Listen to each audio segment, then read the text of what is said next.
मतलब अस्सलाम वालेकुम नाजरीन, आज के प्रोग्राम में खुश आमदीद। प्रोग्राम है स्टॉक ट्रेडिंग।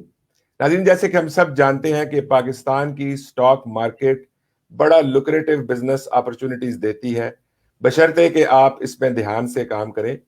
आज हमारी बड़ी खुशनसीबी है कि हमारे साथ हमारे स्टूडियोज में तीसरी ऐसी पर्सनैलिटी हैं, तीन, जो स्टॉक मार्केट ट्रेडिंग करती हैं, लोगों को एजुकेट करते हैं और ये प्रैक्टिकल किस्म के स्टॉक ट्रेडिंग में बहुत अरसे से इन्वॉल्व हैं।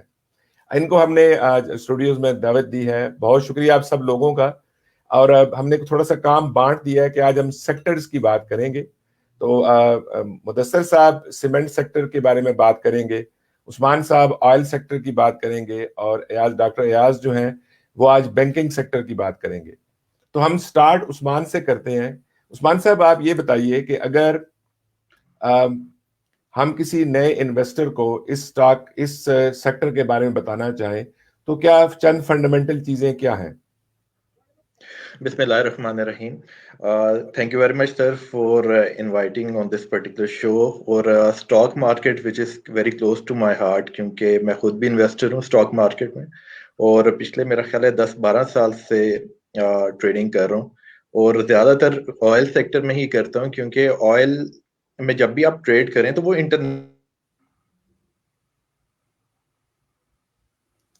ठीक है।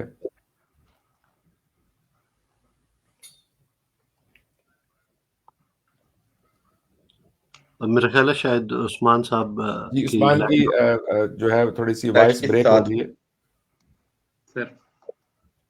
अच्छा, उस्मान आपकी आवाज ब्रेक कर रही है। ठीक है, चले उस्मान जी, उस्मान आप दोबारा बोलिए प्लीज। जी, तो मैं बता रहा था कि जैसे दो टाइप के हमारे पास सब सेक्टर्स आ जाते हैं ऑयल के, एक एक्सप्लोरेशन वाला आ जाता है और एक मार्केटिंग कंपनीज आ जाती हैं।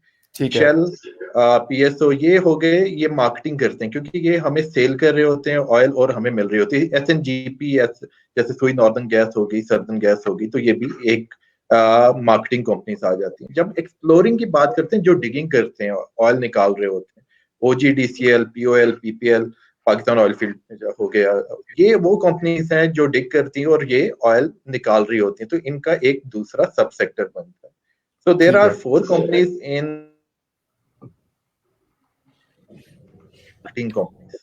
अब किस तरीके से कहाँ मार्केटिंग, किस जगह इन्वेस्टमेंट करनी चाहिए, तो जब इंटरनेशनल मार्केट में ऑयल की प्राइस ऊपर जाती है, जैसे अनफॉर्चुनेटली कोविड आया, तो स्टॉक मार्केट जो इंटरनेशनल ऑयल मार्केट थी वो क्रैश कर गई क्योंकि कोई ट्रांसपोर्टेशन नहीं थी, फ्रेट नहीं चल रहा था, इंटरनेशनल ट्रांजैक्शंस बंद हो चुकी थी। तो इंटरनेशनली ऑयल मार्केट कोलैप्स कर गई, ऑयल की प्राइसेस नीचे आ गई, $28 बैरल पे आ गई। तो हमारे जो एक्सप्लोरेशन साइड थी ऑयल की वो भी गिर चुकी थी क्योंकि कोई इंटरनेशनल मार्केट से परचेज ही नहीं कर रहा था।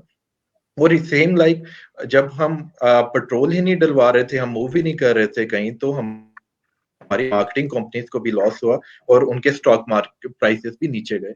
अलबत्ता अगर हम एक शॉर्ट रन में देखें तो एक इंटरनेशनल मार्केट में ₹2 ऑयल और $2 ऑयल ऊपर गया, तो हमारी जो एक्सप्लोरेशन की प्राइस है वो ऊपर चली जाती है। जैसे आज हमारी गवर्नमेंट ने भी अनाउंस किया कि ऑयल प्राइसेस मार्केट जो है वो ऑयल जो है ऑलरेडी काफी एक्सपेंसिव है।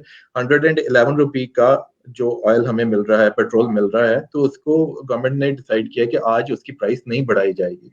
तो 111 का मतलब ये है कि हमारी जो मार्केटिंग कंपनीज है उनको ऑयल महंगा मिलेगा, लेकिन उन्होंने सेल उसी प्राइस पे करना है। तो एक कल के लिए अगर मैं इसमें प्रेडिक्ट करूं तो हमारी जो मार्केटिंग कंपनी है उनकी प्राइस जो है ऑयल मार्केट की स्टॉक प्राइस जो है वो थोड़ी सी नीचे की तरफ जाएगी क्योंकि उनको एज अ होल अगर हम बात करें तो थोड़ा सा लॉस होगा। On the other side exploration की बात करें तो इंटरनेशनल मार्केट में आज भी तकरीबन 1 पॉइंट सम डॉलर्स का जो है वो ऑयल प्राइस ऊपर गई है और उनको डेफिनेटली कल का जब स्टॉक मार्केट स्टार्ट होगी तो कल थोड़ा सा एडवांटेज ही होगा, थोड़ा सा बेनिफिट होगा। बहुत खूबसूरत, बहुत शुक्रिया उस्मान। मुदस्सर, आप ये बताइए कि आप तो माशाल्लाह सीमेंट को देखते हैं, तो सीमेंट सेक्टर के बारे में हमारे ऑडियंस को आप क्या बताएंगे? बहुत बहुत शुक्रिया कि आपने मुझे आज मौका दिया इस प्रोग्राम के अंदर शामिल होने के लिए। यकीनन जैसा कि उस्मान साहब ने बात की ऑयल के साथ, इसी तरह आपका इस वक्त सीमेंट सेक्टर चूंकि बैक्ड बाय गवर्नमेंट है, चूंकि कंस्ट्रक्शन इंडस्ट्री को गवर्नमेंट जो है वो काफ़ी बैक कर रही है, और जितने इंसेंटिव्स एक कंस्ट्रक्शन इंडस्ट्री के अंदर गवर्नमेंट ने दिए ताकि लोगों को एक अपॉर्चुनिटी मिल सके कि वो कोविड के बाद रिकवर कर सके, तो इस बैक जो सपोर्ट थी इसकी वजह से यकीनन कंस्ट्रक्शन इंडस्ट्री के अंदर काफ़ी मूवमेंट आई। कुछ अरसे तक तो इवन अगर आप लोग देखें सीमेंट के साथ साथ रिलेटेड स्टील को भी देखें तो वो भी उसकी ट्रेंड भी अपवर्ड मूवमेंट थी। तो नो डाउट सीमेंट जो है वो एक अच्छी अपॉर्चुनिटी है, इस सेंस में कि अभी आपके पास जो न्यू एक्सटेंशन मिली है इस इंडस्ट्री को, उस अगर कॉन्टेक्स्ट में देखें तो अभी जस्ट ये फरवरी की बात है और ये दिसंबर तक एक्सटेंशन है इन्वेस्टर्स के पास, तो आगे भी आप एक्सपेक्ट यही करें कि इसके अंदर मजीद जो ग्रोथ है वो अवेलेबल है। कुछ जो शेयर्स हैं जो कि आजकल काफ़ी एक्यूमुलेट हो रहे हैं, उनमें एक मैपल लीफ है, आप अगर देखें तो वो 44 से 46 47 के दरमियान काफ़ी एक्यूमुलेट हो रहा है। जो एक्यूमुलेशन के प्रोसेस में जब कोई शेयर आ जाता है तो उसके अंदर फिर एक्सपेक्टेंसी जो है वो इन्वेस्टर की बढ़ जाती है और उसके अंदर भी रिस्क मार्जिन थोड़ा कम हो जाता है। तो मैं अगर आप कहेंगे कि कुछ अगर हाइलाइट्स के उसमें बात करें तो आपके पास डीजीकेसी है, उसके बाद आपके पास मैपल है, उसके बाद आपके पास चिराट है। डीजीकेसी की एक खास वजह ये है कि उसके पास इंटरनेशनल एक्सपोजर भी है, उसके कॉन्ट्रैक्ट्स हैं, उसके पास फिलीपींस के हैं, चाइना की तरफ कॉन्ट्रैक्ट्स पावर सीमेंट के लिए हैं। अगर आप छोटे शेयर्स में बात कर रहे हैं तो पावर सीमेंट जो है वो भी काफ़ी अपॉर्चुनिस्टिक शेयर है। For short period of time अगर आप इनको रखेंगे तो फिर आपको शायद इतना सिग्निफिकेंट बेनिफिट नहीं मिलेगा, बट अगर ओवर 4 to 5 मंथ्स अगर आप होल्ड कर सकें तो यकीनन इन शेयर्स के अंदर काफ़ी ग्रोथ जो है वो अवेलेबल है अब भी इस वक्त भी। अच्छा, वैसे मुदस्सिर मैं ये जानना चाहूंगा कि आप क्या सीमेंट सेक्टर में कोई पेनी स्टॉक्स भी हैं, तो किस तरह का इन्वेस्टर जो है आप इस सेक्टर में आना चाहिए? देखें ना, डे ट्रेडर्स आप समझ रहे हैं कि डे ट्रेडर्स के लिए या सीमेंट शायद कोई इतना अच्छा सेक्टर नहीं है, तो फिर ये शॉर्ट टर्म और लॉन्ग टर्म वाली बात आप बता रहे हैं। जी, देखिए डे ट्रेडिंग हमेशा जो होती है वो बेस कर रही होती है कुछ गैप के लिए या कुछ अपॉर्चुनिटी के लिए। अगर आपके पास कोई अपॉर्चुनिटीज जैसे एक बात हम कर रहे थे ऑफ एयर भी कि जी हमारे पास एक ऑप्शन है आगे मार्केट इंप्रूव होने का, स्पेशली 22 फरवरी की कॉन्टेक्स्ट में, तो जब ऐसी कोई न्यूज़ होगी तो डे ट्रेडिंग यकीनन वहां पर काम आएगी। बट मार्केट जब तक नॉर्मली मूव कर रही है, अगर आप उसके नॉर्मल पे ऑफ्स लेना चाह रहे हैं वो तो अवेलेबल है, लेकिन मैं हमेशा इंट्रा डे जो ट्रेडिंग होती है इसको थोड़ा सा डिस्करेज इसलिए करता हूँ कि हम उसमें एक्यूमुलेशन ज़्यादा कर लेते हैं और फिर जब हम उसको पे ऑफ नहीं कर पा रहे होते और हमें लॉस में सेम डे में अपनी पोजीशन क्लोज करनी पड़ती है। तो आप मंथ के साथ जब भी आप इसमें आए तो एटलीस्ट मंथ की जो होल्डिंग है वो रखने की आपके पास मिनिमम वो होनी चाहिए। तो अगर मंथ से कम में करेंगे तो सीमेंट सेक्टर में यकीनन पेनी स्टॉक है वो आपको इतना बेनिफिट नहीं दे सकेगा। उसकी एक रीजन ये है कि उनकी ग्रोथ भी इतनी जल्दी नहीं होती ना। अगर 10 रुपए का शेयर है, अगर आप ओवर द पीरियड ऑफ अगर वो हर रोज भी उसको अपर लॉक लगे तो उसके अंदर 4 से 5 रुपए चेंज होने के लिए उसको 5-6 दिन का अपर लॉक चाहिए, 4 से 5 दिन का अपर लॉक चाहिए। जबकि वेरेज अगर आप मैपल लीफ की बात करते हैं, डीजीकेसी की बात करते हैं, चिराट की बात करते हैं, तो वो पेनी स्टॉक नहीं है, महंगे स्टॉक्स हैं। इन स्टॉक्स के अंदर वैल्यू भी उसी तरह ही बढ़ती है, जितनी हायर वैल्यू होगी उतना रिटर्न जो है वो बेटर मिल सके। वंडरफुल वंडरफुल, बहुत शुक्रिया मुदस्सिर।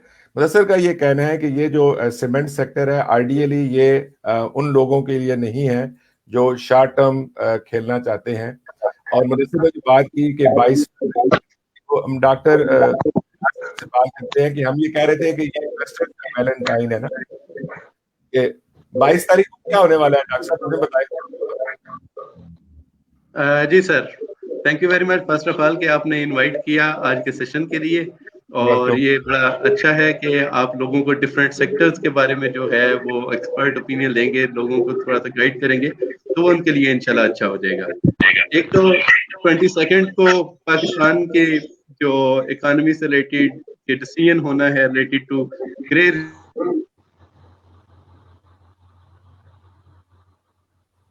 डॉक्टर साहब आपकी आवाज ब्रेक कर रही है। तो अगर तो जो कि उम्मीद है इंशाल्लाह कि पाकिस्तान जो है वो ग्रे लिस्ट से जो है वो निकल जाएगा। तो ठीक है जी। अगर पाकिस्तान जो है वो ग्रे लिस्ट से निकल जाता है तो फिर आप कह सकते हैं कि इन्वेस्टर्स के लिए ये जो है वैलेंटाइन डे, स्टॉक मार्केट का वैलेंटाइन डे कंसीडर किया जा सकता है, क्योंकि फिर एक्सपेक्ट किया जाता है कि कर रहे हैं कि जो स्टॉक मार्केट है इसका इंडेक्स जो है वो काफी अच्छा बूस्ट कर जाएगा, 55 प्लस इंशाल्लाह उम्मीद है कि मूव कर जाएगा इसी ईयर। Very good. अच्छा, अब तो जब आपके इंडेक्स मूव करता है तो आप सब जानते हैं कि उससे प्राइसेस मूव कर रही होती है तो इंडेक्स बढ़ता है।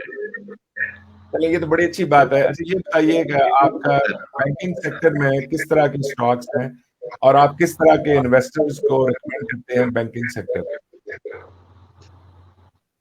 जी सर। सर सबसे पहले तो ये है कि बैंकिंग सेक्टर जो है स्टॉक मार्केट में अगर हम देखें तो ये बड़ा इम्पोर्टेंट हमारा सेक्टर है और ऑलमोस्ट आप कह रहे हैं 25 to 30% ASE 100 इंडेक्स में जो है कंट्रीब्यूशन है आपका बैंकिंग सेक्टर का। तो 25 to 30% एक बड़ा जो है बिग जो है आपका एक वेट है जो कि कंट्रीब्यूशन है आपके ASE 100 इंडेक्स को अप एंड डाउन करने के लिए। और बैंकिंग सेक्टर जो है इसकी शेयर की प्राइसेस थोड़ा सा टेक्निकली जो है लोगों को पता भी होना चाहिए कि इसके जो prices up and down move कर रही होती है वो इंटरेस्ट रेट के साथ जो है बड़ी जो है ना अटैच होती है। जब इंटरेस्ट रेट फॉल करता है तो आपके बैंकिंग सेक्टर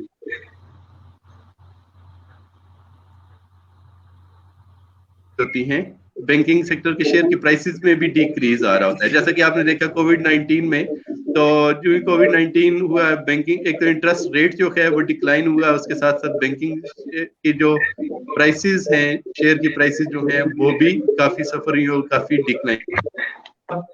वंडरफुल। जो जो है प्राइसेस अप होती जा रही हैं, इंटरेस्ट रेट जो इम्प्रूव हुआ है तो उससे आपके शेयर की प्राइसेस जो हैं वो भी काफी इम्प्रूव हुई है, इंक्रीज हुई है।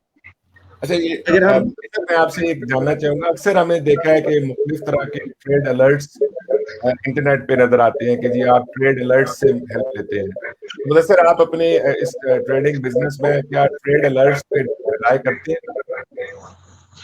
देखिए, जो अगर आप टेक्निकल एनालिसिस की बात कर रहे हैं, क्योंकि ट्रेडिंग सिग्नल्स की बात करें, तो ये आपको हमारा प्रॉब्लम ये है कि हम लोग उन्हें आइसोलेशन में देखते हैं। ठीक है। और जब हम आइसोलेशन में देखते हैं तो आइसोलेशन के अंदर ये प्रॉब्लम होती है कि आपके पास आप उससे धोखा खा सकते हैं उस एक इंडिकेटर से, जो हो सकता है बाकी इंडिकेटर्स के मुताबिक जो है वो चीज़ें जो है वो नेगेटिव हों और आप एक इंडिकेटर के ऊपर जो है वो रिलाई कर रहे हैं। जैसे मैं एक इंडिकेटर अमूमन बड़ा कॉमनली नॉन इंडिकेटर है, वो है RSI index, relative strength index. अगर हम इसकी बात करें तो नॉर्मली जब भी कोई शेयर विद इन, अगर आप उसकी 5 मिनट की कैंडल के साथ उसका देखें या आप उसे 1 आवर की कैंडल के साथ देखें तो उसकी डिफरेंट कैलकुलेशन होती हैं। और आप जिस वक्त आप उसे आप देख तो हो सकता है 5 मिनट की कैंडल रहे हो और आप डिसीजन जो है वो लॉन्ग टर्म के लिए करने जा रहे हो, तो हो सकता है वही आपके लिए जो है वो एक ऐसा डायलेमा क्रिएट कर दे कि आप उसको at the end of the day आपको वो लॉस में कन्वर्ट कर दे। तो टेक्निकल एनालिसिस या ट्रेडिंग सिग्नल्स जो है, इनकी साइंस समझने के लिए मैं हमेशा लोगों को कहता हूँ कि ये थोड़ा सा आपको एक्सपर्ट होना पड़ेगा, चीज़ों को लर्न करना पड़ेगा, उसके मोमेंटम को देखना पड़ेगा। मेरा ख्याल है डॉक्टर साहब शायद सुन नहीं रहे, तो ये बात आप इसमें जो है हम इंक्लूड कर सकते हैं। जी सर, ठीक हो गया। चलिए डॉक्टर साहब भी ज्वाइन वो रीज्वाइन कर लेंगे। तो थोड़ा सा बैंकिंग सेक्टर के बारे में 2-3 चीज़ें और भी आपको जो आइडियाज़ है उनको बता देता हूँ कि बैंकिंग सेक्टर में हमारे कुछ स्टॉक्स हैं जो कि बिग स्टॉक्स कंसिडर किए जाते हैं या जिनकी कंट्रीब्यूशन जो है बैंकिंग सेक्टर में बहुत ज़्यादा है। और अगर हम कहें तो ऑलमोस्ट ये वो बैंक्स हैं जिनके ऑलमोस्ट 8.3 ट्रिलियन डिपॉजिट्स जो हैं वो इस वक्त मौजूद हैं। तो 5 बैंक्स हैं जो कि जिनको हम स्ट्रॉन्ग बैंक्स भी कह सकते हैं, जिनके शेयर्स भी जो हैं वो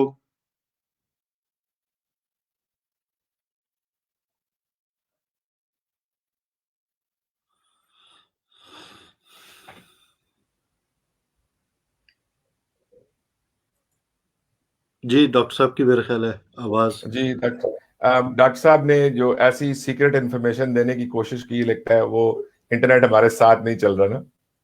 सर तो अच्छा डॉक्टर साहब, आपने जो 5 शेयर का जब लफ्ज लिया, जो ही हमने कहा जी 5 शेयर है बैंकिंग के, और अब आपकी आवाज चली गई, ये जी लगता सर, है ये वो इंटरनेट। सर 5 बैंक्स है जो कि आपके स्टेबल बैंक और जो उनकी कंट्रीब्यूशन जो है वो काफी इंडेक्स में होती है। इसमें HBL है, हबीब बैंक, जिसका अगर मैं कहूँ कि एक बहुत अच्छा स्टेबल बैंक है और बहुत अच्छा शेयर है इसका, क्योंकि फर्स्ट मैंने HBL को बाय किया था इन 2007 जब इन्होंने IPO दिया था 235 रुपये का। तो 235 इज अ बिग प्राइस। जब फर्स्ट टाइम बैंक जो है वो अपना IPO दे रहा है तो 225 रुपये प्रीमियम चार्ज कर रहा है, मीन के उनके पास कुछ उसकी है। तो इसकी वैल्यू मूव भी अच्छी करती है। मिनिमम 52 तक भी मैंने देखी है इसकी प्राइस रही है, और मैक्सिमम 350 तक भी इसकी प्राइस रही है। तो आजकल इसकी प्राइस जो है वो 135 के नियरेस्ट जो है वो चल रही है। और कोविड में भी अगर अगर देखें ये गिरा भी है तो ऑलमोस्ट 93 आई थिंक 92 93 तक मिनिमम इसकी प्राइस आई है, लेकिन ये बहुत ज्यादा इसकी प्राइस डिक्रीज नहीं हुई। और उसके बाद फिर इसने रिकवरी भी अच्छी दी है, रिकवर भी किया। HBL है, MCB है, UBL है, अलाइड बैंक है और नेशनल बैंक है। ये 5 बैंक्स वो हैं जिनके जो है वो आपके 100 इंडेक्स में भी इनकी कंट्रीब्यूशन होती है, और इनके डिपॉजिट्स भी जो है वो काफी ज्यादा हैं। तो इनमें मैं कह सकता हूँ कि अगर इन्वेस्टमेंट करनी हो तो एक अच्छे बैंक से स्टेबल बैंक है। लेकिन डे ट्रेडिंग में ना थोड़ा सा देखना पड़ता है कि कौन सा आज शेयर मूव कर रहा है, वॉल्यूम किसका है, फिर उसमें आप डे ट्रेडिंग में जाएं, क्योंकि अच्छा, वेरी बैंकिंग गुड। सिस्टम में बड़े अच्छा, टाइम से जाना सर। ये अभी एक बड़ी अच्छी बात डॉक्टर साहब ने की, और मैं बाकी लोगों से भी जानना चाहूंगा कि इन्होंने कहा कि जो वॉल्यूम मूवर्स हैं उनकी तरफ हम जाते हैं डे ट्रेडिंग के हवाले से। ज्यादातर आप देखते हैं कि पाकिस्तानी जो स्टार्ट इस बिजनेस में आते हैं वो जल्दी जल्दी पैसे कमाने जाते हैं ना, तो उनका हौसला बढ़ जाए। अब हर कोई जो है वो इतना पेशेंट नहीं होता है, तो ये जो डे ट्रेडिंग है ये आप लोग रिकमेंड करते हैं? आप तीनों से ये सवाल है जी। जी मुदस्सिर जी मतलब मेरे सबसे तो इसके ऊपर एक स्टैंड है वॉरेन बफेट वाला, जो मैं हमेशा लोगों को कोट करता हूँ कि जो स्टॉक मार्केट है ये एक टूल है जो इम्पेशेंट से पेशेंट की तरफ पैसा ट्रांसफर करती है। वेरी तो गुड। ये अगर आपको अगर एक कंजर्वेटिव अप्रोच के साथ अगर आपको आना है और अपनी काम करना है तो मैं सजेस्ट करूंगा, क्योंकि मेरा इंट्राडे के साथ एक्सपीरियंस है, नो डाउट कि आपको इंट्राडे कमाकर बहुत जल्दी देता है पैसे, लेकिन उसके लिए आपको बहुत एक्सटेंसिव चाहिए। जैसा कि डॉक्टर साहब ने बताया कि मोमेंटम, बिल्कुल अगर आप मोमेंटम वाले शेयर्स में जाएंगे तो उसमें आपको एग्जिट करने का मौका मिल जाता है। अगर आप ठीक है, ऐसे शेयर में चले गए कि जिसमें मोमेंटम लॉस है। जी ठीक है, वेरी गुड। अच्छा उस्मान, आप रिकमेंड करते हैं day trading? Sir day trading oil में अगर बात करें ना, तो थिंग इज दैट कि आपको इंटरनेशनल मूवमेंट देखनी है कि इंटरनेशनली ऑयल किस तरह मूव कर रहा है, या एक और चीज देखनी होती है जो कि कौन सी ऑयल कंपनी जो एक्सप्लोरिंग कंपनी है। जैसे आजकल मारी का काफी नाम चल रहा है, मारी पेट्रोलियम का। तो मारी पेट्रोलियम ने 1400 से 1600 एक दिन में टच किया, एंड वी आर एक्सपेक्टिंग वो 2000 का टच करेगा। आई वोंट से कि it is a day trading, लेकिन 1 वीक 2 वीक का मार्जिन रख के उसमें इन्वेस्टमेंट की जा सकती है। It's an expensive stock. मैं ज्यादातर पीओएल में रखता हूँ, और POL is a good stock जो आपको अच्छा डिविडेंड भी प्रोवाइड करता है। हमने डिविडेंड भी तो देखना है कि कौन सा डिविडेंड प्रोवाइडिंग कंपनी है। प्लस जिसे हम ब्लू चिप कंपनीज कहते हैं, ज्यादातर ऑयल कंपनीज तो ब्लू चिप हैं। सो वी हैव टू सी कि हमें किस तरीके से उसमें शेयर प्राइस मिल रही है। लेकिन एज आई ऑलरेडी मेंशन कि हमने ये देखना होता है कि डेली की मूवमेंट क्या है इंटरनेशनल मार्केट में ऑयल की। ठीक तो है। जिसमें अगर हमारी इंटरनेशनल मार्केट में ऑयल की प्राइस ऊपर जा रही है, जो कि हम देख रहे हैं कि from the last 2-3 months oil की प्राइस ऊपर जा रही है। मैं छोटी सी एग्जांपल जहाँ कोट करूँ, पीओएल की ही कोट करूंगा कि जुलाई अगस्त में मैंने पीओएल बाय किया था, रीबाय किया था 250 के अराउंड, 230 था या 250 था। उसने मुझे 420 पे डिविडेंड दिया इन सितंबर अक्टूबर। उसके बाद डिविडेंड जब देता 30 रुपये का डिविडेंड था, अच्छा डिविडेंड था। उसके बाद आपको आइडिया होगा कि जब डिविडेंड मिलता है तो स्टॉक प्राइस थोड़ी सी नीचे आ जाती है जितना आपको डिविडेंड मिल जाता है। उसके बाद दोबारा उसी स्टॉक ने प्राइस गेन की, 430 तक पहुंचा, फिर 20 रुपये का लास्ट 2-3 वीक्स बैक मेरा ख्याल है, बल्कि लास्ट उसका डिविडेंड दोबारा से अनाउंस हुआ और 20 रुपये का। सो विद इन 4 मंथ्स उन्होंने 50 रुपये का डिविडेंड अगेंस्ट अ शेयर मुझे प्रोवाइड किया। तो it is a good money. और दोबारा से मेरा ख्याल है आज तकरीबन 8 रुपए दोबारा से स्टॉक प्राइस ऊपर गई, क्योंकि इंटरनेशनल मार्केट में ऑयल की प्राइस ऊपर जा रही है। तो डे ट्रेडिंग इस तरह हम कह सकते हैं कि इंटरनेशनल मार्केट में प्राइस ऊपर जा रही है, आप मार्केट की मूवमेंट को देखें, इंटरनेशनल मार्केट ऑयल मूवमेंट देखें और उसी के साथ साथ आप पैसा लगाना शुरू कर दें, it will definitely give you a benefit. लेकिन देयर आर जैसे हेस्कॉल है, आजकल it is not a right time to invest. Hascol काफी नीचे आ चुका है। यस, कुछ लोग कहते हैं कि लॉस जब एक स्टॉक जब काफी नीचे आ चुका होता है that is the best time to buy. लेकिन हमने मार्केट मूवमेंट भी देखनी है, हेस्कॉल की इन्वेस्टमेंट्स भी देखनी है। हेस्कॉल का शेयर 400 के करीब था और अभी राइट नाउ आज उसका 11 रुपए का शेयर है। So it is not a very healthy stock, तो I won't suggest इस टाइप के कोई स्टॉक में इन्वेस्ट किया जाए। Very good, thank you so much Usman. अच्छा, मैंने देखा है आपकी बॉडी लैंग्वेज कहती है जिन स्टॉक्स की आप बात कर रहे हैं तीनों, उन स्टॉक से आपकी बड़ी दिली वाबस्तगी है। ये ऐसे नहीं है कि आपने बस स्टॉक देखा और खरीद लिया। ये मैं देख रहा हूं कि आप उस स्टॉक को बड़ा ओन करते हैं आप लोग। तो क्या आप एडवाइस करेंगे कि स्टॉक के बारे में किसी इंडिविजुअल को हम जब गाइड करते हैं कि यार जिस तरह आप जब इन स्टॉक्स का नाम ले रहे हैं, या तो इन स्टॉक से आपने बहुत पैसे कमाए हैं या इन स्टॉक से आपको किसी हवाले तक अटैचमेंट है, तो जब इन स्टॉक्स का आप नाम लेते हैं तो आपके चेहरे पे खास तरह की रौनक, इत्मीनान होता है। इसकी रीजन क्या है? सर अच्छा डिविडेंड देते हैं, हमारी शेयर प्राइस अच्छी ऊपर जा रही होती है। और सर एक सबसे बड़ी चीज हमने, क्योंकि उसमें इन्वेस्टमेंट जब की है तो हमें न्यूज का पता होता है, हमें पता होता है कि उसके बैक एंड में क्या उनकी वर्किंग चल रही है, कंपनी ऊपर की तरफ जाएगी, नीचे की तरफ जाएगी, वो क्या इन्वेस्टमेंट कर रही है। तो ये सारी चीजें जब हमारे माइंड में होती हैं तो डेफिनेटली थोड़ी सी ओनरशिप आ जाती है। अब जैसे मैंने आपको 30 और 50 रुपये का बताया कि 50 रुपये का dividend in 4 to 5 months which is a good money। और मेरे पास लेट्स सपोज 10,000 शेयर्स हैं, 10,000 को 50 से मल्टीप्लाई कर दें तो अच्छी खासी 5 लाख रुपए आपके अकाउंट में आ रहा है। What else you want. और उसके बाद बिल्कुल सही बात है। ऐसा रिटर्न आएगा तो चेहरे पे स्माइल भी आएगी और कॉन्फिडेंस भी आएगा ना। बिल्कुल सर ऐसा ही है। दूसरा ये कि सर जिसके स्टॉक से आपको अच्छा रिटर्न मिलता है और स्टार्टिंग में आप जिस स्टॉक के साथ अटैच होते हैं आपकी एफिलिएशन हो जाती है। अब मेरे पोर्टफोलियो में हर वक्त एचबीएल रहता है, चाहे वो जिस प्राइस पे मैंने बाय किया हो। मैंने फर्स्ट स्टॉक जो है वो आईपीओ में बाय किया और उससे मैंने काफी माशाल्लाह अर्निंग भी की। और अभी भी जब कोविड में डाउन हुआ फिर मैंने एचबीएल बाय कर लिया। तो आपको पता होता है इस स्टॉक के बारे में ये कहाँ तक जा सकता है, अप एंड डाउन। फिर यह कि आपको कंपनी के बारे में भी पता है कि एचबीएल एक गुड बैंक है जैसे कि, तो इसके जो है बहुत ज्यादा कोई इतनी जो है वो डाउन होने के चांसेस नहीं है, इसके डिफॉल्टर होने के इतने ज्यादा चांसेस नहीं है। तो जब आपको अच्छा रिटर्न देता है तो आपकी एफिलिएशन उसके साथ हो ही जाती है।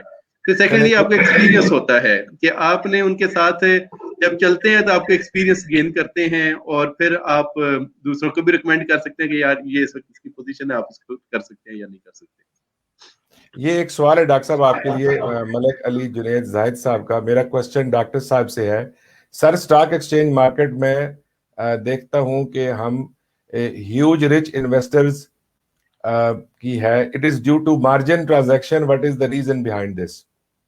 जी सर वो ये है कि इन्होंने बेसिकली पूछना चाह रहे हैं कि इन्वेस्टर्स कंगाल हो जाते हैं, बिल्कुल ही वो कहते हैं हम कुछ भी नहीं रहे, खत्म हो गया हमारा। तो एक तो यह कि मैं तो हमेशा जो है वो अपने जितने भी गाइड कर रहा होता हूँ उनको साथ से बता रहा होता हूँ स्टॉक मार्केट में। तो मैं ना तो खुद कभी मार्जिन में जाता हूँ और ना ही मैं कभी रिकमेंड करता हूँ। जो पैसे हैं जितने हैं उतने में इन्वेस्टमेंट करें, आपकी इन्वेस्टमेंट सेव है। और डे ट्रेडर्स के लिए तो जो है मैं कभी भी रिकमेंड नहीं करूंगा कि स्पेशली जो बिगिनर है वो डे ट्रेडिंग में चला जाए, उसको बिल्कुल मैं रिकमेंड नहीं करूंगा। अगर आप डे ट्रेडिंग करनी है तो आपको एक्सपीरियंस थोड़ा सा हो जाए, उसके बाद फिर आप जो है वो डे ट्रेडिंग की तरफ जाएं। अदरवाइज लोग पैसे कमाने के चक्कर में जो है ना वो फिर अपने पैसे जाया कर बैठे। चले हम अपने एक्सपर्ट से पूछ लेते हैं। डॉक्टर साहब आपका बहुत शुक्रिया। मुदस्सर आप बताइए, क्या आप मार्जिन ट्रेडिंग को रिकमेंड करते हैं? जी, मैं दोनों बातों को साथ लेकर चलता हूँ। पहली बात तो ये कि जिन शेयर्स के साथ मेरी अटैचमेंट है उनके साथ, अच्छा, उनमें मेरी जिस शेयर से सबसे ज्यादा अटैचमेंट है वो है एंग्रो फर्टिलाइजर। रीजन उसके साथ अटैचमेंट की वेरी गुड डिविडेंड। अभी आज उसने जो है, यानी कि तकरीबन आपका 64 रुपए का शेयर है आज की जो इसकी प्राइस है, और आज इसने 4 रुपए का डिविडेंड जो है वो डिक्लेयर किया है, और ओवर द ईयर इसने ये 13 रुपए का जो है वो डिविडेंड था। तो 13 रुपए अगर आप 65 की प्राइस के साथ लें तो ये 20% रिटर्न, एक बड़ा रिटर्न होता है जो कि आपको ये ऑफर करता है एग्रो फर्टिलाइजर। सेकेंडली, इसकी डिप कोई बड़ी डिप नहीं आती, जो इसमें थोड़ा रिलाई करने का एक रीजन है। कोविड में इसकी लोएस्ट प्राइस 55 थी, और उसके बाद जो है वो दोबारा से फिर इसके बाद इसने 13 रुपए के डिविडेंड भी जो है वो डिक्लेयर किया। एक तो बिल्कुल जैसे उस्मान साहब ने बिल्कुल जैसे पीओएल की बात की, जो डिविडेंड पेइंग होते हैं उनके साथ एक अटैचमेंट वैसी हो जाती है। इसके अलावा मैं तो आपने बात की कि जी मार्जिन की एक्चुअली एक फिलॉसफी है, और ये वही फिलॉसफी है जिसके बारे में मैंने पहले कहा था कि ये इम्पेशंस की तरफ लेकर जाती है। द मोमेंट कोई भी किसी भी प्रोजेक्ट में, चाहे वो स्टॉक मार्केट है या कोई भी, आप जब वो ये सोच लेता है कि वो इम्पेशेंट होना शुरू हो जाता है, aggressive without any study aggressive हो जाता है इन्वेस्टमेंट की तरफ, तो वो फिर लूज करना शुरू कर देता है। और ये पहला स्टेप होता है जब वो कंगाल के होने की तरफ चल पड़ता है। तो ये जो साहब थे जिन्होंने लफ्ज कंगाल यूज किया था, that was the right word. ये बिल्कुल इस तरफ मूवमेंट शुरू हो जाती है जब आप ऐसे सोर्सेज की तरफ चले जाते हैं कि आप फौरन मनी अर्न करने की कोशिश करें। जब भी कोई स्टॉक, मैंने लोगों को इवन के इलेक्ट्रिक के बारे में, जब ये 2 रुपए 80 पैसे 2 रुपए 90 पैसे पे था, तो मैं लोगों को सजेस्ट करता था कि आप ले लें, और ये एक सेफ इन्वेस्टमेंट है इस सेंस में कि इससे नीचे ये कहाँ जा सकती है। तो रिजल्ट आपके सामने है, वो शेयर अब आपके पास डबल द प्राइस के ऊपर अवेलेबल है। सो थोड़े मार्जिन के साथ खेलें, और अगर किसी रिस्की शेयर में, जैसे आजकल सीमेंट की अगर आप बात करते हैं, नो डाउट इसमें आगे मार्जिन अवेलेबल है, बट स्टिल मैं लोगों को हमेशा कहता हूं कि आप सपोर्ट प्राइसेस को जहन में रख कर ठीक है चलें। अगर आपके पास सपोर्ट प्राइस कम होगा तो आप लॉस करेंगे, अगर आप लोग स्टॉप लेंगे तो स्टॉप लॉस के साथ, और आप सपोर्ट प्राइसेस के साथ जब चलेंगे तो इसमें पैसे लूज करने का चांस कम होगा। Very good. Usman, are you in the favour of margin trading? Sir देखें, थिंग इज दैट कि अगर मार्जिन की तरफ आप जाने की कोशिश करेंगे तो बेनिफिट भी हो सकता है और लॉस भी हो सकता है। तो मैं बहुत ज्यादा इसको सपोर्ट नहीं करूंगा। स्टार्टिंग इन द डेज मैं थोड़ा सा स्टॉक बाय करके रख लेता था। I was like a sleeping partner type of person, या लॉन्ग टर्म इन्वेस्टर की तरह मैं काम करता था। लेकिन घूम फिर के मेरी स्टॉक की प्राइस उतनी ही आ जाती थी। अगर 100 रुपी या मेरी टोटल वर्थ 100,000 है, तो अगर एक साल के बाद भी मैं देखता तो 100,000 पे ही आके रुक जाता था। तो उसका मुझे कोई खास बेनिफिट नजर नहीं आता था। अब मैंने ये काम शुरू किया from the last few years, आप कह लें कि मैं मार्केट के ट्रेंड को साथ साथ देख रहा हूँ। मैं जरूरी नहीं, yes POL is one of the stock, जैसे पहले बात हुई कि it is like my favourite stock, तो मैं उसको जरूर साथ रखता हूँ। लेकिन बाकी पूरी मार्केट में मैं हर सेक्टर को साथ साथ लेके चल रहा होता हूँ। नवंबर दिसंबर इज अ टाइम जब कई दफा मैं बैंक्स में इन्वेस्ट करता हूँ, तो यहाँ डॉक्टर साहब ज्यादा बेहतर बता सकते हैं, December is a good time to invest in a banking sector और नॉट। तो somebody told me कि बैंकिंग सेक्टर उस टाइम पे अच्छा होता है। तो मैं टाइम टू टाइम इसको चेंज करता रहता हूँ। कोशिश ये रखता हूँ कि ऑलमोस्ट 80 to 90% जो मेरा स्टॉक है वो डिविडेंड या ब्लू चिप कंपनीज हो, और जो 10 to 15% होता है जो डेली में कुछ एक्स्ट्रा मनी मैंने रखी होती है, जो डेली ट्रेडिंग के लिए मैंने रखी होती है। टीआरजी का आपने नाम सुना होगा। सो इसी तरह मैं टीआरजी में इन्वेस्ट कर लिया, कभी किसी और में इन्वेस्ट कर लिया, तो इसी तरह मैं मूव ऑन करता रहता हूँ। Very good. उस्मान ये कह रहे हैं कि मार्जिन, बल्कि हमारे तीनों जो आज के एक्सपर्ट्स हैं ये कह रहे हैं यार मार्जिन ट्रेडिंग जो है ना कोई इतनी अच्छी ऑप्शन नहीं है, और वो आपको ना वो ऐसे घाटे की तरफ ले जाती है जो आपका गाटा तोड़ देती है। तो घाटा और गाटे का अगर आपने ख्याल रखना है तो आप इसी जाएं। अच्छा, हमारे पास एक बड़ा इंटरेस्टिंग कमेंट है, हमारे दोस्त हैं, इन्होंने हमें यूएसए से ज्वाइन किया है। आतिफ मीर इनका नाम है, इज ए गुड फ्रेंड। और ये मैं चाहूंगा कि आप इनका कमेंट पढ़ें और इस पे अगर कोई आप में से कोई इनका आंसर करना चाहे।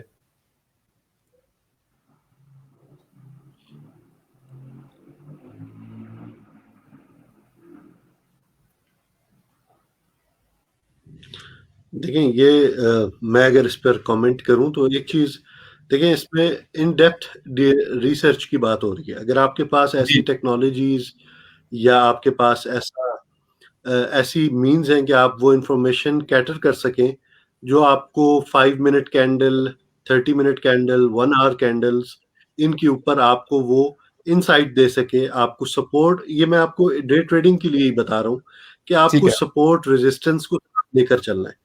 अगर आपको सपोर्ट प्राइस, रेजिस्टेंस प्राइसेस इनका आइडिया होगा तो फिर डे ट्रेडिंग की जा सकती है।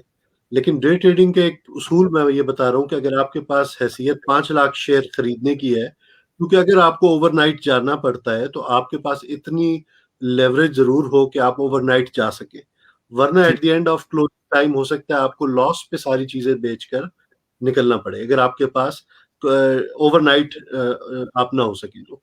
ओवरनाइट का मार्जिन रखें, पहली बात। दूसरी बात, सपोर्ट रेजिस्टेंस को सामने रखें। अगर आपकी प्राइस आपने लेट सपोज एक चीज बाई की है जो 40 रुपीज के ऊपर और उसकी सपोर्ट प्राइस 39 है और उसकी सेकंड सपोर्ट 38 है, तो जब वो सेकंड सपोर्ट की तरफ आ गया तो इसका मतलब अब यहाँ से उसे रिकवर करने के लिए काफी कुछ चाहिए होगा। तो आप रिस्क ना लें ट्रेडिंग के अंदर कि आप मजीद उसी के ऊपर ओवरनाइट करते हैं या क्या करते हैं। तो अगर आप ओवरनाइट कर सकते हैं और आपके पास जो स्टॉक है वो आपके पास इस लेवल का है कि आप उसके अंदर डे ट्रेड, आपको उसकी इन डेप्थ डिटेल है, तो बिल्कुल आप डे ट्रेडिंग करें, कोई ममानियत नहीं है। पर्पस मना करने का सिर्फ ये था कि बिगिनर लेवल के जो लोग हैं वो इससे कहीं मिस इंटरप्रेट ना करें कि हम शायद इसको इंडोर्स कर रहे हैं कि डे ट्रेडिंग से आप एकदम अमीर हो जाएंगे। ये ऐसा नहीं।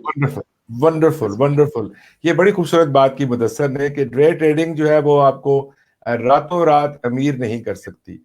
अब चलते चलते प्रोग्राम का टाइम खत्म हो जाता है, हम चंद सवाल लेते हैं। एक सवाल है अयमन अमजद से की तरफ से, please tell about the general indicators that impact stock daily and how to get information on companies. मैं सवाल को रीफ्रेज ऐसे करूंगा कि ये जो इंफॉर्मेशन आज आपने शेयर की है हमारे ऑडियंस के साथ, इस इंफॉर्मेशन का सबसे बुनियादी क्या सोर्स है, को वेबसाइट है, कहाँ हम जाके एक स्टार्टअप जो इन्वेस्टर है वो कहाँ से जाके इस तरह की इंफॉर्मेशन ले?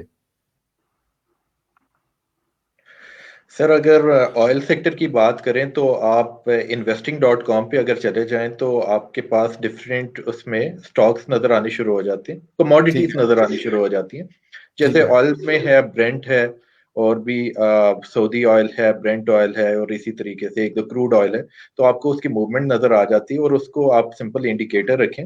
और मैंने तो मोबाइल पे इंस्टॉल किया हुआ है ये सॉफ्टवेयर, तो मुझे सामने ही नजर आना शुरू हो जाता है डेली की मूवमेंट्स, बल्कि सेकंड बाय सेकंड मूवमेंट नजर आ जाती है। उससे ये आइडिया हो जाता है कि कौन सी कंपनी ऊपर जाएगी, ऑयल कंपनी ऊपर जाएगी या नहीं जाएगी। तो मैं ऑयल में इस तरीके से इन्वेस्ट करना शुरू कर देता हूँ। इसी तरीके से पाकिस्तान स्टॉक एक्सचेंज की वेबसाइट है, उसको अगर आप थोड़ा सा एक्सप्लोर करें, वहां भी मिनट हर 30 सेकंड के बाद रिफ्रेश होता है स्टॉक, और आपको नजर आना शुरू हो जाता है कि हमारी स्टॉक मार्केट किस तरीके से ऊपर जा रही है। फिर वॉल्यूम भी उसमें मेंशन होता है कि कौन सा स्टॉक ज्यादा अच्छा परफॉर्म कर रहा है, किसका वॉल्यूम ट्रेडिंग आज के दिन में सबसे ज्यादा उस पर्टिकुलर टाइम पे जा रहा है।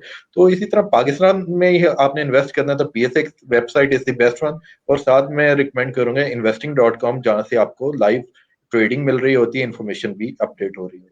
Very good. एक हमारे साथ लिंक शेयर किया, थैंक यू उस्मान। एक हमारे साथ लिंक शेयर किया डॉक्टर अयाजुल हक साहब ने, वो है scstrade.com। जी डॉक्टर साहब, मैंने ऑलरेडी शेयर कर दिया है अपने चैट बॉक्स। इस पे आप सर यहाँ से ये है कि हम टेक्निकल इंडिकेटर्स की जो है वो देख सकते हैं, स्टॉक का ट्रेंड देख सकते हैं, और ऑलमोस्ट 3 इयर्स तक का ट्रेंड जो है वो अवेलेबल है। तो अप एंड डाउन स्टॉक की क्या है वो पता चल जाती है। इस वक्त स्टॉक ओवर बॉट है या अंडर बॉट है उसके बारे में आप पता देख सकते हैं। SCS ट्रेड से जो है वो प्रीवियस डे की जो क्लोजिंग है वहां तक आपको लाइव जो अपडेट मिलती रहती है। तो जैसे मुदस्सर साहब ने बताया कि RSI is a good indicator, तो उसको हम देख रहे होते हैं। तो डिसीजन मेकिंग के लिए। तो आरएसआई भी आपको इसमें टेक्निकल इंडिकेटर में मिलेगा, मैक मिलेगा, वॉल्यूम मिलेगा, और जो डिफरेंट इंडिकेटर्स हैं जो कि बाइंग से, लेकिन उसके लिए फिर आपको थोड़ा सा नॉलेज होना चाहिए कि आरएसआई की कहाँ पे क्या मीनिंग है। ये ना हो कि 70 पे और आप बाय कर ले कि जी आरएसआई बड़ी अच्छी है, वो सेलिंग का टाइम होता है और आप बाइंग उस वक्त करना शुरू कर देते, तो थोड़ा सा नॉलेज उसका हो तो फिर आप ये 3 तरह के हमारे पास रिसोर्सेज हैं। मुदस्सर साहब से जानते हैं कि ये क्या हमें सोर्स ऑफर करते हैं।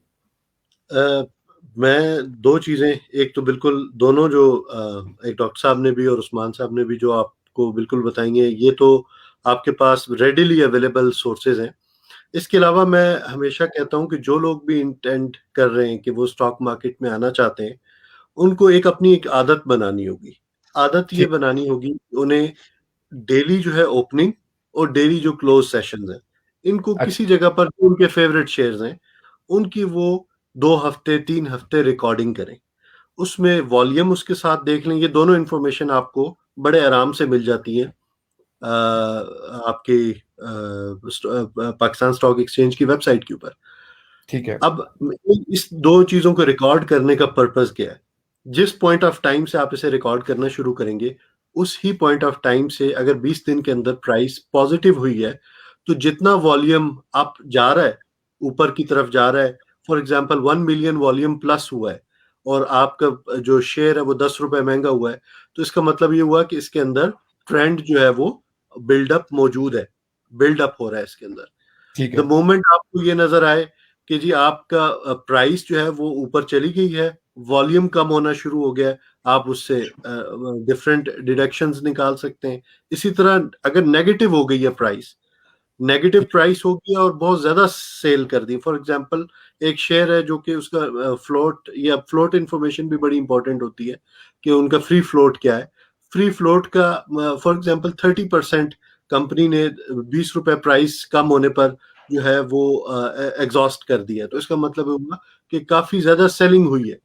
सो बहुत सी चीजें आपको जब आप मार्केट के साथ लिंक अप होते हैं तो मार्केट आपको बताना शुरू कर देती है। हमारे यहाँ प्रॉब्लम ये है कि जब भी कोई न्यू पर्सन स्टॉक मार्केट में इन होता है तो वो सिर्फ ये चीज देखता है कि आज से महीना पहले इस शेयर की प्राइस 100 रुपए थी, आज 150 रुपए है, तो इसका का मतलब इसमें पैसे लगा देने चाहिए, अब हम यहाँ से जो है पैसे कमाना शुरू कर देंगे। वही मोमेंट होता है जिस वक्त वो उसे स्टडी करनी चाहिए थी कि वॉल्यूम्स का ट्रेंड क्या था, वॉल्यूम्स आइदर अपवर्ड थे, वॉल्यूम्स डाउनवर्ड थे, और ये इन्फॉर्मेशन दोनों साइड्स के ऊपर अवेलेबल है। और आपके SCS के ऊपर ये इन्फॉर्मेशन के investing.com के ऊपर वॉल्यूम से रिलेटेड भी इंफॉर्मेशन आपको मिल जाती है। बगैर इस इंफॉर्मेशन के आप जस्ट प्राइस को एज इंडिकेटर मानते हुए आप फंस सकते हैं। वॉल्यूम को साथ लें, RSI को साथ देखें। इसके अलावा आपके पास मुख्तलिफ और टेस्ट्स हैं जिन्हें आप मूविंग एवरेजेस आप कह लें, इन्हें आप साथ लेकर चलें, फिर आपको आइडिया होगा। मैं हमेशा कहता हूँ सेफेस्ट मूविंग एवरेज जो है वो आपके पास हमेशा लॉन्ग टर्म के लिए 200 डेज का होता है। वो आपको एक स्ट्रीम लाइन बता रहा होता है कि शेयर की मूवमेंट अपवर्ड है या शेयर की मूवमेंट डाउनवर्ड है। वो आपको एक नेचुरल उसका एक फ्लो बता रहा होता है। बट स्टिल अगर आप शॉर्ट टर्म में काम करने जा रहे हैं तो आप अगर डिसीजन 200 की बेस पर कर रहे होंगे, 200 डेज की बेस पर कर रहे होंगे, तो आप हो सकता है उसमें नुकसान आपको पड़ जाए। तो इसलिए मैं हमेशा कहता हूँ कि ये इंटेंसिव स्टडी वाला सब्जेक्ट है। शुरू में ही अगर आप स्टडी की अपनी आदत बना लेंगे तो at the end of 1 year 1.5 year आप बहुत बेहतर जगह पर खड़े होंगे। बहुत शुक्रिया मुदस्सर। अच्छा, ये तीनों लोग ये कह रहे हैं कि आप स्टडी करें, आप शेयर को अंडरस्टैंड करें, don't rush into buying stocks. ये स्टॉक कहीं नहीं जा रहे, मार्केट उधर ही है। आपने किसी स्टॉक को खरीदने से पहले आप वर्किंग करें। और मुदस्सर ने बड़ी खूबसूरत बात की कि आप आदत बनाएं, आप मार्केट से साथ ताल्लुकात कायम करें। जिस तरह इन लोगों के चेहरे पे मुस्कुराहट आती है जब किसी शेयर की ये बात करते हैं, ये उस शेयर को जानते हैं। इनका ये फर्स्ट साइट लव नहीं है कि जी बस देखा और खरीद लिया। तो ये अंडरस्टैंडिंग मेरी भी डेवलप हुई कि जिस स्टॉक मार्केट में, जिस स्टॉक को मैं आप इन्वेस्ट करना चाहते हैं, उसको आप जानने की कोशिश करें। और ये तीनों लोग यही कहते हैं कि डे ट्रेडिंग जो है वो उसको हम ये जिससे इनकी बात से बार बार नजर आ रहा है कि डे ट्रेडिंग जो है वो आपको कहीं ना कहीं फंसा देती है। मार्जिन ट्रेडिंग भी कहीं ना कहीं आपको वो फंसा देती है। लिहाजा खूबसूरती यही है कि आप इस बिजनेस में आए, स्टॉक को अंडरस्टैंड करते हुए स्टॉक में इन्वेस्ट करें। चलते चलते मैं आपसे ये जानना चाहूंगा कि अगर आपके पास लेट्स से कि 1 लाख रुपया है, तो क्या हम सारे पैसे लगा दें या एक खास पैसों को रखें और बाकी पैसों के साथ खेलें? तो ये कैसे बिल्ड करें? आप तीनों से ये सवाल है चलते चलते। जी, we start with Usman. Sir, अगर तो स्टॉक मार्केट में ऑलरेडी आप इन है तो 1 लाख लगाने में कोई हर्ज नहीं है। लेकिन ठीक है। If you are a new investor तो पहले, जैसे मुदस्सिर ने भी बताया और डॉक्टर साहब ने भी बताया ना, कि यू हैव टू स्टडी। तो आप पहले देखें कि मार्केट में कब लगाना है, क्योंकि 9:15 पे प्री मार्केट ओपन होती है, 9:30 पे मार्केट ओपन होती है, तो स्टार्ट में ही अप एंड डाउन स्टार्ट हो जाता है। फर्स्ट 5 मिनट में डिसाइड हो जाता है मार्केट की मूवमेंट किस तरफ होगी। एक मेरा कोई गलत सा एनालिसिस है, मैं शेयर कर दूं कि अगर फर्स्ट 5 मिनट में मार्केट ऊपर जा रही है तो पूरा दिन मार्केट नीचे चली जाती है, और फर्स्ट 5 मिनट में मार्केट नीचे चली जाए तो अगले पूरा दिन मार्केट ऊपर जा रही होती है। तो उसमें थोड़ा सा आइडिया होता है कि किस टाइप के। सो फर्स्ट 5-10 मिनट्स में आई वोंट रिकमेंड कि आप इन्वेस्ट करें 9:30 से लेके 40 के दरमियान। आप सिर्फ मार्केट की मूवमेंट देखें। जैसे NRL is one of the stock, national refinery. आज मैंने देखा कि अचानक से स्टॉक उसका जो था 10 to 15 रुपये ऊपर गया, अचानक से अनदर फ्यू मिनट्स -5 रुपये पे चला गया। तो आप इस मूवमेंट को देखें। एंड पे बड़ा अच्छा 8 रुपये पॉजिटिव पे उसने स्टॉक को क्लोज किया। तो जो फर्स्ट 5 मिनट में वो +10 चला गया था, तो उसको अचीव नहीं किया पूरे दिन में। तो ये मूवमेंट आपने देखनी है। और लेट्स 9:30 पे मार्केट स्टार्ट हुई, थोड़ा सा स्टडी करें। अगर आपको लगता है कि स्टॉक में वर्थ है और ऐसा लग रहा है कि अगर पूरे दिन में आपको कोई बेनिफिट दे सकता है, आप 100,000 इन्वेस्ट कर रहे हैं। अदरवाइज जो आजकल मैं जिस स्कीम को लेके चल रहा हूँ उसमें ये करता हूँ कि मैंने स्टॉक में इन्वेस्ट किया, सो 50,000 में मैंने इन्वेस्ट किया। अगर तो लग रहा है कि मार्केट अभी ऊपर और जाएगी तो मैं 50,000 और लगा लूंगा। ठीक है। Otherwise what I am doing is 50,000 लगाया, मुझे लगता है कि 2 रुपए मार्केट डाउन हुई, तो नीचे जब मार्केट आती है और मुझे पता है कि ये स्टॉक अच्छा है, ये दोबारा ऊपर जाएगा, तो मैं अपना लॉस को मिनिमाइज करने के लिए, जब मार्केट 2 रुपए नीचे आई तो मैंने दोबारा वो शेयर और परचेज कर लिया, अपने लॉस को मिनिमाइज किया। और दोबारा जब स्टॉक मार्केट ऊपर जाएगी, उस स्टॉक का शेयर ऊपर जाएगा, तो वो मेरा लॉस मिनिमाइज हो जाएगा और मुझे वही जो प्राइस है वो ज्यादा मिलके बेनिफिट में कन्वर्ट हो जाएगा। तो मैं डिफरेंट टाइमिंग में इन्वेस्ट करूंगा। ठीक है, बहुत अच्छी बात है। इन्होंने कहा कि आप पूरे पैसे न लगाएं, आप एक सर्टेन अमाउंट लगाएं और फिर मार्केट के हालात देखते हुए इन्वेस्ट करें। मुझे मुदस्सिर आप बताइए, 100,000 में कितना आप इन्वेस्ट करेंगे, कितना आप रखेंगे? देखें, इसके लिए मैं सिंपल एक जो बिगिनर्स होते हैं उन्हें एक बात मैं ये बताता हूँ कि ये जो 100,000 होता है ना, इसे आप फर्स्ट गियर समझें। ठीक है। गाड़ी, और ये हैवी होता है और बड़ा, आपको कोई रिजल्ट जो है आप उससे एक्सपेक्ट नहीं कर सकते कि गाड़ी की फुल परफॉर्मेंस आप एनालाइज हो जाएगी। तो इसलिए पहले के अंदर अगर आपको बहुत माइन्यूट बेनिफिट होना शुरू होगा, हो सकता है आप जो शेयर खरीदें वो 100 रुपीज के, अगर आपको शेयर खरीद लेते हैं तो आपको सिर्फ 1,000 शेयर मिलेंगे। तो आप उसके पास, चूंकि आपके पास मार्जिन कम होता है, तो वो दिल में एक रहती है लोगों की ख्वाहिश कि ये 1 लाख रुपए से यार कोई, ये तो महीने के बाद सिर्फ 5,000 रुपए बने, तो 5,000 रुपए कमाने के लिए तो ये तो बहुत मैं टाइम जाया कर रहा हूँ। वो ये चीज नहीं समझते कि आप जो पैसे ये लगा रहे हैं, एक्चुअली ये स्मॉल बिल्डअप है। यही अगर कोई साहब जिनके पास वर्थ 100 करोड़ के हो, उनके लिए 1 करोड़ लगाएं तो वो 1 करोड़ उनको बड़ा मार्जिन निकाल कर देगा। लेकिन जाहिर के पास 1 लाख है, वो उसकी हार्ड अर्नड मनी है। उसको इस चीज को रियलाइज करना चाहिए कि अगर आपको इसमें से कुछ कमाना है तो आपको मेक श्योर करना है कि इसको थोड़ा टाइम देना होगा, ताकि सो दैट आप मोमेंटम गेन कर सकें। और वो 1 लाख रुपए भी बहुत 3 to 4 मंथ्स में आपको वो 30-35 हजार रुपए में कन्वर्ट हो जाएगा। Very good, very good, thank you so much Mudassir ji. Doctor Ayaz साहब, आपका क्या अप्रोच होगी फॉर $100,000? सर, एक तो ये है कि मेरी फ्रेंड यही होती है कि यार मैं 70% इन्वेस्ट करूंगा, 30% में रखूंगा कि अगर वो थोड़ा नीचे आता है तो मैं उसको बाय कर लूंगा। ठीक है। सेकंड ये है कि सारी की सारी अमाउंट एक स्टॉक में मैं नहीं डालूंगा, एटलीस्ट मैं 2, क्योंकि इसमें पोर्टफोलियो को बहुत बड़ा बन नहीं पाएगा 100,000 में। तो ये है कि इसमें फिर ये है कि मैं उसको बना दूंगा 2 शेयर्स देखकर जो है वो उसको मैं ले लूंगा। और बहुत बड़े वॉल्यूम में भी नहीं जाना कि 5000 3000 आप बाय कर लें, थोड़ा सा वॉल्यूम कम रखें ताकि अगर आपको थोड़ा सा डे में गेन मार्जिन मिले नीचे बाइंग करने की तो आप बाय कर लें, और उसको जब आपको एक रीजनेबल प्रॉफिट मिलता है तो उसके बाद आप जो है उसको मूव करते सेल कर दें, किसी सेकंड स्टॉक की तरफ चले जाएं। और मेरी एक और भी हैबिट सर कि जो स्टॉक एक दफा मुझे रिटर्न दे देता है ना, आज मैंने कमा लिया, दोबारा मैं उसमें नहीं लगाता, क्योंकि मैंने देखा है जब दोबारा लगाता हूँ वो पहले वाला भी आता रहता है, तो मैं फिर किसी सेकंड स्टॉक की तरफ चला जाता हूँ, वहां से जो है उसकी कुछ अर्निंग करता हूं। ये बड़ी जबरदस्त अप्रोच है कि जहां एक स्टॉक में कमाते हैं फिर दोबारा नहीं लगाते। चलते चलते एक आखिरी एक सवाल है आप सब लोगों से, आप अपने सेक्टर के बारे में बताते चले। सवाल है अदील कयूम साहब का, name some non risky stocks to invest for beginners. Non risky stocks for beginners. जी स्टॉक मार्केट में कौन सा स्टॉक रिस्की नहीं है? Thank you very much. Adeel साहब हम में से कोई एक रिस्पॉन्सिबल हो जाए। सर जो गवर्नमेंट स्टॉक्स है ना उसकी तरफ चले जाए, SNGP की तरफ चले जाए। सर्दियां आती हैं तो लोगों ने गैस के बिल तो देना ही है, तो उसकी तरफ चले जाए, शायद कुछ बेनिफिट दे दे। और इसी तरीके से अगर ऑयल की तरफ जाते हैं तो POL जो कि एक अच्छा स्टॉक है, यस थोड़ा एक्सपेंसिव है, आजकल 250 रुपये का पहुंचा है, तो ट्राई कर लें, कुछ बेहतरी कुछ अफाका होगा।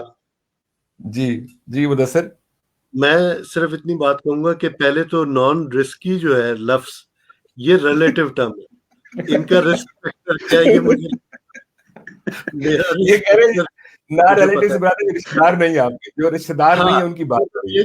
नॉन रिस्की से इनकी मुराद है कि जिसमें बहुत कम मूवमेंट हो। तो मैंने एक एंग्रो फर्टिलाइजर की एक बात की है, ये इसकी बहुत कम मूवमेंट होती है। आजकल अगर आप इसे 64 64.5 पे खरीद लेते हैं तो आपको 15 मार्च तक ये कहीं 67 68 का बेचने का मौका मिल जाएगा। लेकिन अब कोई बंदा कहे कि 3000 रुपए 1000 रुपए, अगर 1000 शेयर खरीदता हूँ तो 3000 रुपए के लिए ये मुझे प्रॉफिट बता रहे हैं, तो जब आप नॉन रिस्की की बात करेंगे तो आपका प्रॉफिट मार्जिन भी उतना ही होगा। बहुत खूबसूरत बात की मुदस्सिर, ये कह रहे हैं कि जितना रिस्क है इतना रिटर्न है। वो किसी बिजनेस का भी हुस्न है, जितना रिस्क लेते हैं लेकिन कैलकुलेटेड रिस्क के साथ आपको काम करना चाहिए। आप तमाम हजरात का बहुत शुक्रिया जिन लोगों ने सवाल किए, मैं स्पेशली उनका बहुत शुक्रगुजार हूँ, इससे बड़ा हेल्प होती है। जो आज हमारे स्पीकर्स थे, आज हमारे गेस्ट थे, इन सब का शुक्रिया, थैंक यू वेरी मच आप लोगों के टाइम का। इंशाल्लाह बहुत जल्द मुलाकात होगी। चलते चलते अगली दफा हमें आज जो रिक्वेस्ट आई है कि वो फार्मास्यूटिकल पे कोई बात करें, तो इंशाल्लाह अगला प्रोग्राम हम फार्मास्यूटिकल पे करेंगे। Thank you very much. अल्लाह हाफिज। ओके जी, अल्लाह हाफिज, थैंक यू। अल्लाह हाफिज।